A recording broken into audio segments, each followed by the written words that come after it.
কিছু মানুষ এমনই, নিজের মাথায় চুল নেই কিন্তু অন্যকে চুল না পড়ার পরামর্শ দেয়। নিজের নেই এক আনা যোগ্যতা কিন্তু অন্যকে ১৬ আনা উপদেশ দেয়।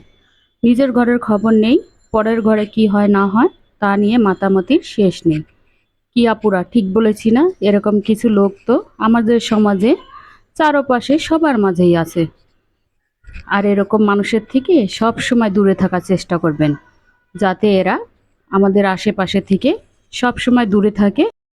ময়লা আবর্জনার মতন এদেরও কোনো দাম দিবেন না। ময়লা আবর্জনা যেরকম জীবন থেকে ছুঁড়ে ফেলে দেয়, সেরকম এরকম মানুষগুলোকেও জীবন থেকে ছুঁড়ে ফেলে দিতে হয়। কারণ এরা ভাবে নিজেদের খুব তাই সারাক্ষণ অন্যের টেনশন নিয়েই ব্যস্ত থাকে। অন্যের সংসারে কি হয় না হয় খুঁটিনাটি তাই নিয়েই সারাক্ষণ এদের মাথা ব্যথা।